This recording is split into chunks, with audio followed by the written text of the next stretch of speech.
कभी कभी ऐसा लगता है ना कि नर्सिंग रिसर्च के लिए सही जानकारी ढूंढना मतलब एक बहुत बड़े महासागर में एक छोटी सी सुई खोजने जैसा है।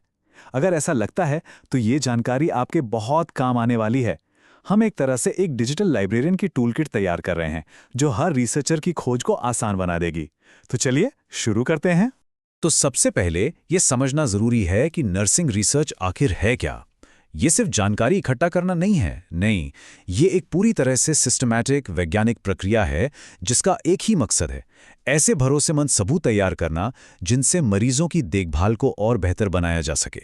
देखिए, आज की दुनिया में इन्फॉर्मेशन की तो कोई कमी ही नहीं है, लेकिन सच पूछिए तो यही सबसे बड़ी चुनौती भी है।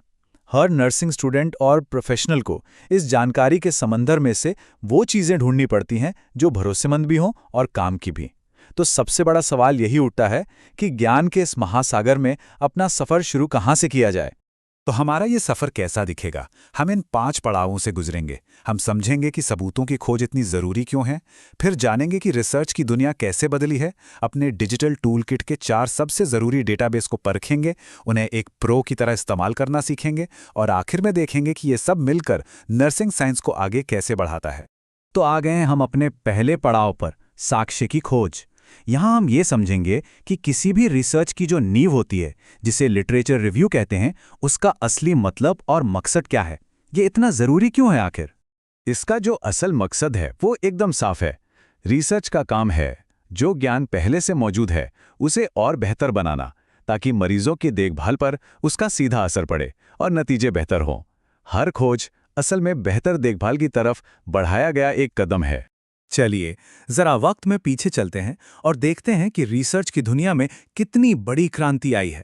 ये कहानी हमें आज के डिजिटल टूल्स की असली ताकत समझाएगी, जो हमें बस एक क्लिक पर मिल जाते हैं। सोचकर देखिए, एक जमाना था जब रिसर्चर्स को लाइब्रेरी में घंटों बिताने पड़ते थे, एक एक करके किताबों और जर्नल्स के पन्ने पलटते हुए। वो थी मैन्युअल खोज। और आज पूरी तस्वीर ही बदल गई है। डिजिटल डेटाबेस की वजह से दुनिया भर की जानकारी बस कुछ ही क्लिक की दूरी पर है। ये एक डिजिटल क्रांति है जिसने रिसर्च करने का तरीका हमेशा के लिए बदल दिया है। और अब आते हैं इस पूरी चर्चा के केंद्र में, वो 4 शक्तिशाली उपकरण जो हर नर्सिंग रिसर्चर की डिजिटल टूलकिट की जान है। यकीन मानिए, रिसर्च के सफर में ये आपके सबसे भरोसेमंद साथी साबित होंगे। तो लिस्ट में सबसे पहला नाम है SIN-IHNL का, यानी cumulative index to nursing and allied health literature. जैसा कि नाम से ही जाहिर है, ये नर्सिंग रिसर्च की दुनिया का केंद्र है। इसे आप इस फील्ड का दिल भी कह सकते हैं। तो सिनाल में ऐसा क्या खास है? देखिए, ये सिर्फ एक डेटाबेस नहीं है, ये खास तौर पर नर्सिंग प्रोफेशनल्स के लिए ही बनाया गया है। इसमें ऐसे सब्जेक्ट हेडिंग्स हैं जो कहीं और नहीं मिलेंगे। और ये कोई नई चीज़ नहीं है। 1956 से ये नर्सिंग साहित्य का एक भरोसेमंद स्रोत रहा है। सच में ये इस फील्ड की धड़कन है। हमारा अगला पड़ाव है पबमेड, और इसका मुख्य हिस्सा मेडलाइन। अच्छा, अगर सियानल नर्सिंग का दिल है तो पबमेड को आप पूरे हेल्थ साइंस का महासागर कह सकते हैं। ये बायोमेडिकल लिटरेचर का एक असली पावर हाउस है। देखिए, नर्सिंग रिसर्च सिर्फ नर्सिंग लिटरेचर तक ही सीमित नहीं रह सकती। एक बड़ी और पूरी तस्वीर देखने के लिए पबमेड और MEDLIN बहुत ज़रूरी हैं।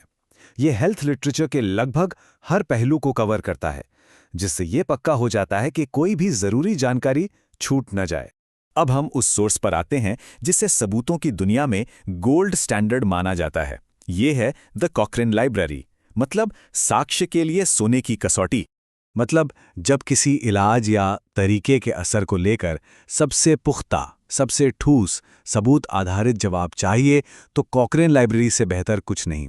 यहाँ आपको ऐसी सिस्टमैटिक रिव्यूज़ मिलती हैं जो कई स्टडीज़ के नतीजों को मिलाकर सबसे मजबूत सबूत पेश करती हैं। ये क्वालिटी ओवर क्वांटिटी का एक बेहतरीन उदाहरण है। और हमारे टूलकिट का चौथा और आखिरी ज़रूरी टूल है साइकिन्फो। देखिए, मरीज़ की देखभाल सिर्फ उसके शरीर तक ही सीमित नहीं होती, उसके मन को समझना भी उतना ही ज़रूरी है। साइकिन्फो बस यही कनेक्शन बनाने में मदद करता है। मरीजों की देखभाल सिर्फ शारीरिक स्वास्थ्य के बारे में नहीं है। साइकिन्फो हमें मरीज के मानसिक और व्यावहारिक पहलू को समझने में मदद करता है, जो नर्सिंग के एक समग्र दृष्टिकोण के लिए बेहद जरूरी हैं। ये डेटाबेस आप कह सकते हैं मनोविज्ञान और नर्सिंग के बीच का एक पुल है। ठीक है, तो अब हमारे पास ये शानदार टूल्स तो हैं, लेकिन सवाल ये है कि इनका सबसे अच्छा इस्तेमाल कैसे किया जाए। चलिए अब उस कला को सीखते हैं जो जानकारी के इस समंदर से सही मोती निकालने में मदद करती है। एक एक्सपर्ट की तरह सर्च करने का एक सीक्रेट है बूलियन ऑपरेटर्स। सुनने में थोड़ा टेक्निकल लगता है पर है बहुत आसान। ये बस 3 जादुई शब्द हैं, एंड, ओवर और नॉट। एंड 2 टॉपिक्स को जोड़कर सर्च को ज्यादा सटीक बनाता है। ओआर सर्च का दायरा बढ़ाता है और नॉट उन चीजों को हटा देता है जो हमें नहीं चाहिए। इन आसान सी कमांड्स से सर्च के नतीजों में जमीन आसमान का फर्क आ सकता है। तो अब जब हमने टूल्स और टेक्निक्स को समझ लिया है तो जरा बड़ी पिक्चर देखते हैं। ये सब मिलकर नर्सिंग के सबसे बड़े लक्ष्य यानी पूरे के पूरे विज्ञान को आगे बढ़ाने में कैसे मदद करते हैं। ये जो बात कही गई है ये पूरी कहानी का सार है। एक अच्छी लिटरेचर रिव्यू सिर्फ जानकारी इकट्ठा करना नहीं है, ये तो विज्ञान की तरक्की का एक बहुत ज़रूरी हिस्सा है। ये हमें बताता है कि हम क्या जानते हैं, क्या नहीं जानते और आगे हमें किस दिशा में काम करना है। तो याद रखने वाली बात यह है कि हर महान रिसर्च एक अच्छे लिटरेचर रिव्यू पर ही खड़ी होती है। ये विज्ञान की नींव है। ये पक्का करती है कि रिसर्चर्स पहिए को फिर से ना खोजें, बल्कि जो ज्ञान मौजूद है उसी पर कुछ नया और बेहतर बनाए, जिससे नर्सिंग साइंस लगातार आगे बढ़ता रहे। तो हमने नर्सिंग रिसर्च की इस डिजिटल टूलकिट को खोलकर देखा और उससे इस्तेमाल करने का तरीका भी समझा। अब जब ये सारे उपकरण और ये ज्ञान हमारे सामने हैं, तो सोचने वाली बात यह है कि देखभाल के भविष्य को और भी बेहतर बनाने के लिए अगला बड़ा सवाल कौन सा पूछा जाएगा।